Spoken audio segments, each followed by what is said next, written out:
MP expulsion is fundamentally on the concept of cash for query. So what is this query? Query is nothing but it's a question. So where are you asking these questions? In the parliament. So what is the issue? So MP1, MP2, businessman. Businessman gives gifts and luxury items and cash so that this MP will ask questions in the parliament. What kind of questions? The questions which tarnishes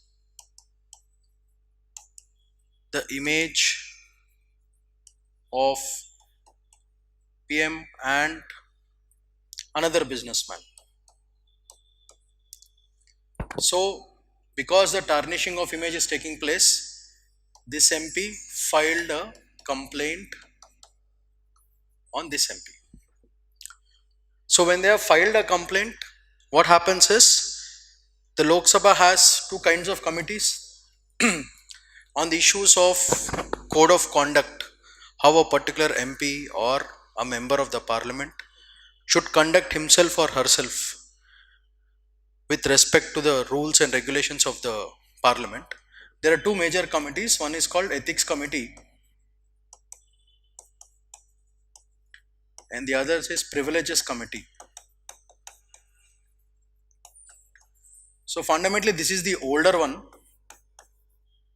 and this committee actually recommended for formation of this committee. This is the new one. So this privileges committee was there before. This privileges committee in 2005, after the sting, there was a sting operation in 2005 where the result was 11 MPs were expelled and one Rajya Sabha member also was expelled. 11 from Lok Sabha and 1 from Rajya Sabha was expelled.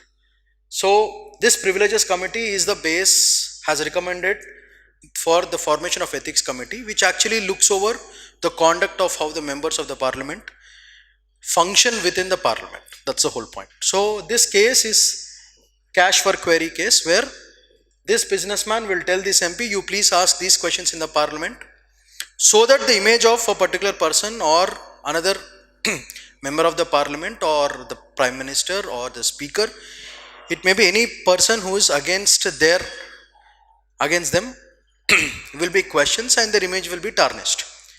So that is the issue.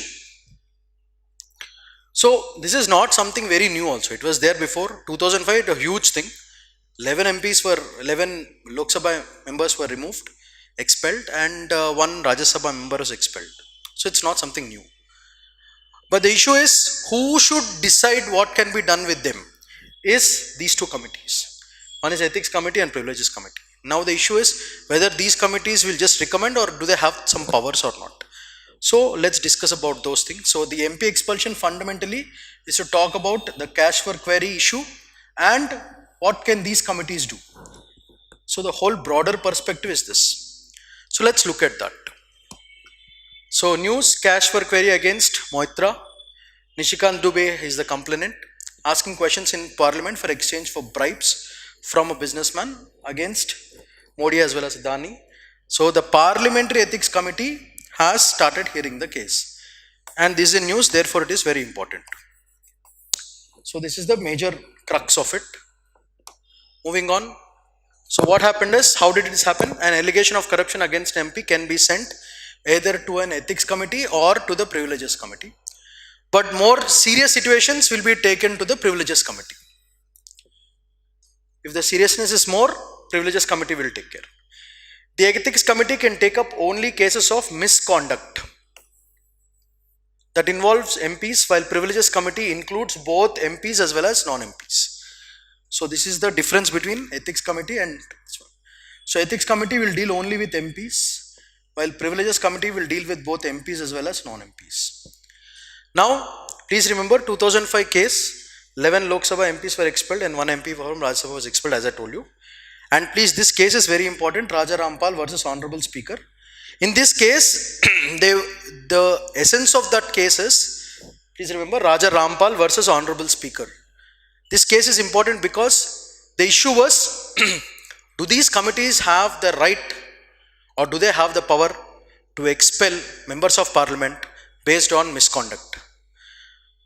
Yes, this case has finally proved that these privilege committees as well as ethics committee, they have the right, they have the power to expel the MPs based on misconduct behavior.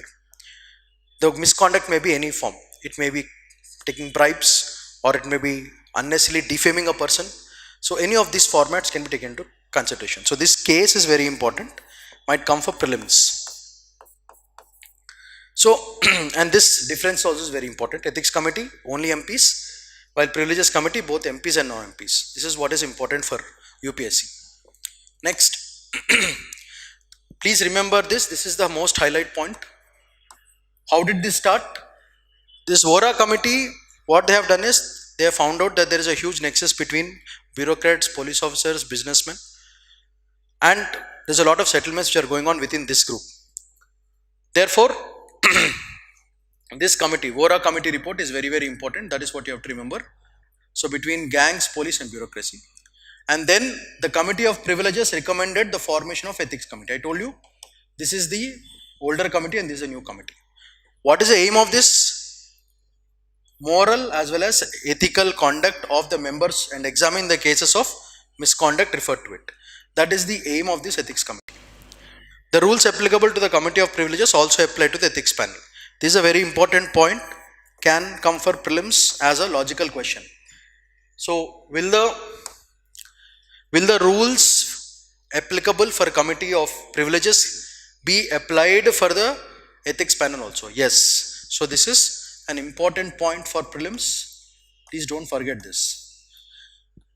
The rules for privileges committee is also applicable for ethics panel.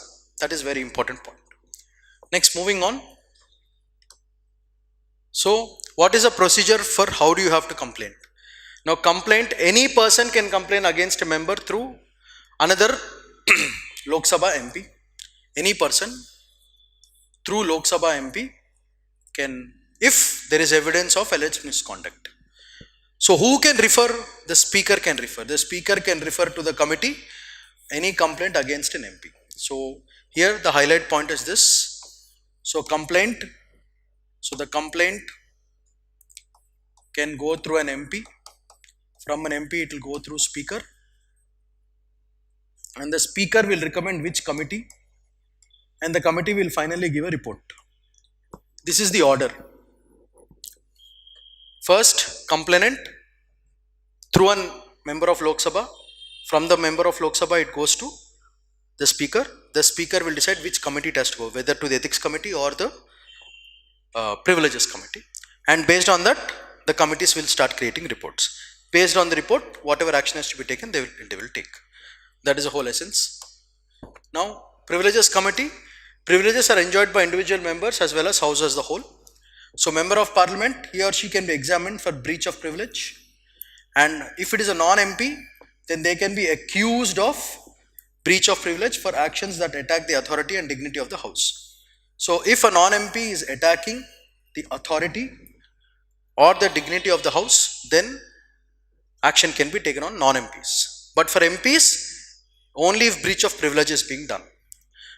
To safeguard, what is the final essence of it? To safeguard the freedom, authority and dignity of the parliament. That is the essence of it. So, fundamentally this is about privileges committee. So, I hope all of you have understood this. So, this VORA committee is very important. Privileges committee, ethics committee is very important.